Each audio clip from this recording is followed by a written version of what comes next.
साहेब, आपण बघित असाल की मुल्ला मौलवी आज त्यांच्या समाजाला आवाहन करीत आहेत आणि शिवाय ते आव्हान अशा प्रकारचं आहे की तुम्ही एकतर्फी मतदान करा. म्हणजे ज्या ठिकाणी आपल्या धर्माच्या मागण्या मान्य केल्या जातात.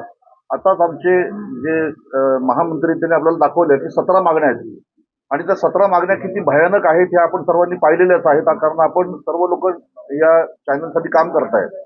आणि ह्या सर्व मागण्या ज्या मान्य केलेल्या आहेत ज्या पक्षांनी, तुम्ही त्यांना मतदान करा अशा प्रकारचं आव्हान जर खुलेआम मुल्ला मौलवी करीत असतील त्यांच्या मस्जिदमधून, तर आम्ही साधू संत सुद्धा आमचं हिंदुत्व वाचवण्यासाठी आज रस्त्यावरती उतरलेलो आहोत.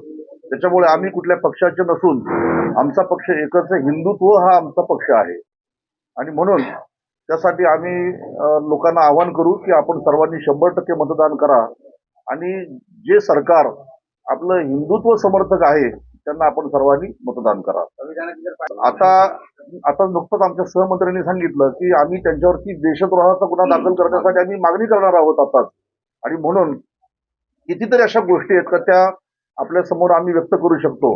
आता आपण बघितलं की एका बाजूने या म्हणजे एकनाथ शिंदे साहेब असतील किंवा देवेंद्र फडणवीस साहेब असतील, यांनी गोमातेला एक राष्ट्रमाता म्हणून, राज्यमाता म्हणून तिला दर्जा दिला. आणि दुसऱ्या बाजूने आपण ऐकत असाल की गाय ही बैलाची माता आहे, मग गायीचं हंबरणं म्हणजे राज्यभाषा होऊ शकते का? म्हणजे अशा प्रकारचं जे काही वक्तव्य केलं जातं, तर हे वक्तव्य अगदी निषेध करण्यासारखं आहे. जनतेने हे ओळखलं पाहिजे. आम्ही गेली 30-32 वर्षापासून धर्मकार्य करीत आहोत आणि जिथे राष्ट्राचा अभिमान, जिथे धर्माचा अभिमान, तिथेच आमचं स्वतःचं मतदान आणि जनतेला सुद्धा मतदान करण्याचं आवाहन तसं आम्ही या ठिकाणी करीत आहोत.